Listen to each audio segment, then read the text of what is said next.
সোহরাওয়ার্দী উদ্যানের পাশে হযরত শাহবাজ রহমতুল্লাহ আলাইহির মাজার শরীফে হামলা এবং ভাঙচুর করা হয়। আমরা সবাইকে বলতে চাই যে মাজার জিয়ারত যার যার ইচ্ছা, মাজারে হামলাকারী শয়তানের বাচ্চা। কারণ মাজার শরীফ হচ্ছে মহান আউলিয়া কেরামদের হয় এবং মহান আউলিয়া কেরামদের মাজার শরীফ হচ্ছে ইসলামের আধ্যাত্মিক কেন্দ্র এবং ইসলাম তাওহীদ, রাসালাত, খেলাফত, ইমামত এবং বেলায়েতের মাধ্যমে পূর্ণাঙ্গ ইসলাম। যখন আউলিয়া কেরামের উপরে যখন আঘাত করা হয় সেটা মূলত ইসলামের উপর আঘাত করা হয়, কলেমের উপর আঘাত করা হয়। আমরা জানি যে এই ভারত উপমহাদেশে আমরা খাজা গরিবে নওয়াজ মঈনুদ্দিন চিশতি রহমতুল্লাহ আলাইহির মাধ্যমে এখানে আমরা ইমান ইসলামের দাওয়াত পেয়েছি, ইমান ইসলাম প্রতিষ্ঠিত হয়েছে এবং বাংলাদেশে হযরত শাহজালাল রহমতুল্লাহ আলাইহি এবং শাহপন রহমতুল্লাহ আলাইহি ওনাদের মাধ্যমে এখানে ইসলাম এবং কলেমা প্রতিষ্ঠিত হয়েছে।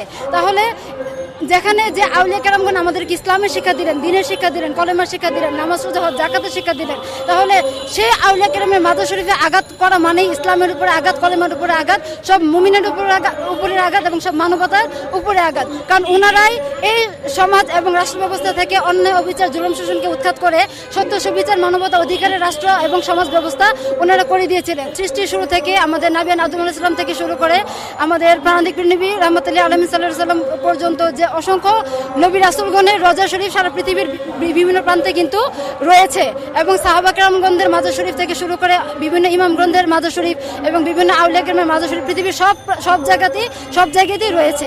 তাহলে যদি কোথাও কোনো মাজার শরীফ অথবা যে কোনো জায়গায় যদি অনৈতিক কোনো কাজ হয় সেটার জন্য আমি সুষ্ঠু পদক্ষেপ নিব, সেটা প্রশাসনের মাধ্যমে অথবা সেখানে দায়িত্বরত কমিটিদের মাধ্যমে আমি সেটা প্রয়োজনীয় পদক্ষেপ নিব। কিন্তু মাজার শরীফে আঘাত করা, যেখানে বলা হচ্ছে যে কোনো মুসলিমের কবরে পা রাখা যেখানে গুনাহ, সেখানে আউলিয়া কেরামের মাজার শরীফে আঘাত করা, ভাঙা, সেটা সম্পূর্ণ ইসলাম বিরোধী, মানবতা বিরোধী। এবং আমরা বলতে চাই যে কেউ যদি মাজার শরীফ বিশ্বাস না করেন, শুধু মাজার শরীফ না, যেমন যারা আমরা মুসলিম দাবি করি, আমরা তো হিন্দু ধর্ম বিশ্বাস করি না, বা যারা হিন্দু ধর্ম বিশ্বাস করে তারা ইসলাম ধর্ম বিশ্বাস করে না।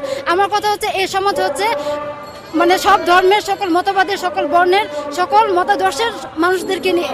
এখানে কেউ কারোর মতবাদের উপরে, কারোর বিশ্বাসের উপরে, কারোর আকীদার উপরে জোর জবরদস্তির মাধ্যমে অথবা ক্ষমতার বলে সেটা চাপিয়ে দিতে পারে না, সেটা রুদ্ধ করতে পারে না, সেটা উৎখাত করতে পারে না। প্রত্যেকটা মানুষের জায়গা থেকে এটা মানবিক অধিকার যে আমি আমার বিশ্বাস আদর্শ নিয়ে স্বাধীনভাবে, মুক্তভাবে চলাফেরা করব।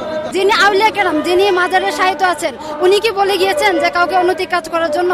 না, বরঞ্চ ওনারা কিন্তু সকল অন্যায়, অবিচার, জুলুম, শোষণের বিরুদ্ধে ওনাদের স্ট্রং অবস্থান ছিল। এখন যেটা হয় সেটার জন্য ব্যক্তি দায়ী। আমি যদি কোনো অন্যায় করি তার জন্য আমি ব্যক্তি দায়ী হবে, তার জন্য তো মাজার শরীফ দায়ী হবে না। আমি যদি কোনো অনৈতিক কাজ করি তার জন্য কি আপনি দায়ী হবেন? আপনি দায়ী হবে না। বা আপনি যদি কোনো অন্যায় করেন তার জন্য কি আমি দায়ী হবো? আমি দায়ী হবো না। তাহলে মাজারে যদি, আমি যেটা বললাম এর আগে, যে মাজারে যদি কোনো ধরনের অনৈতিক বা অন্যায় কিছু হয় তাহলে সেটা কমিটির মাধ্যমে এবং প্রশাসনের মাধ্যমে সেটা সঠিক পদক্ষেপ নিতে হবে। তার মানে তো এই নয় যে মাজার শরীফকে ভেঙে ফেলতে হবে। সেটা হচ্ছে মানে এটা বোঝা যাচ্ছে এটা ইন্টেনশনালি তাদের হচ্ছে একটা ষড়যন্ত্র, এটা হচ্ছে ইচ্ছা। এরা মূলত অনৈতিক কাজের বিরুদ্ধে না, এরা মূলত মাজার শরীফের বিরুদ্ধে, যার জন্য এরা অনৈতিক কাজগুলোকে একটা ইস্যু ধরে মাজার শরীফকে ভাঙার তারা সর্বোচ্চ চেষ্টা করতেছে এবং মানুষকে আউলিয়া কেরাম থেকে দূরে সরিয়ে দেওয়ার জন্য। অন্তর্বর্তী সরকারের মূল বিষয়টাই কি? অন্তর্বর্তী সরকার কেন গঠন করা হয়?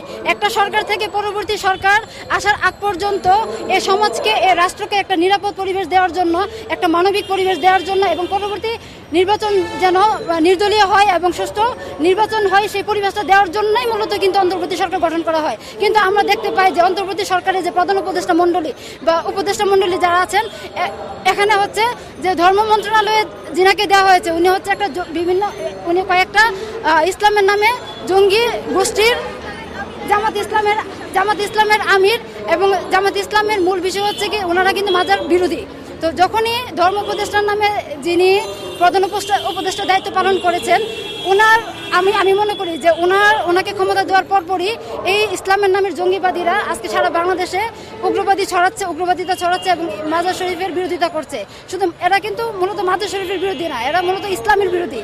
কারণ ইসলাম যেখানে শান্তির ধর্ম, ইসলাম যেখানে মানবতার ধর্ম, আমি ইসলামের দাবি করে, আমি ইসলামের দাড়ি টুপি জুব্বা ব্যবহার করে কোরআনের কথা বলো বলে, হাদিসের কথা বলো বলে আজকে আমি ইসলামের যে আধ্যাত্মিক কেন্দ্র মাজার শরীফ সেটাকে যখন উৎখাত করবো, তার মানে আমি আসলে ইসলামের না, আমি প্রকৃত ধর্মের না, আমি মূলত ধর্মের নামে অধর্ম, উগ্রবাদ। তো আমি এই আহ্বান প্রত্যেকটা মানুষের কাছে পৌঁছে দিতে চাই যে আপনারা যে যেখানে আছেন সবাই আপনারা যার যার জায়গা থেকে সুষ্ঠু কার্যক্রম গ্রহণ করুন এবং যেখানে মাজার শরীফের উপর হামলা হবে সবাই আপনারা সচেষ্ট ভূমিকা পালন করুন।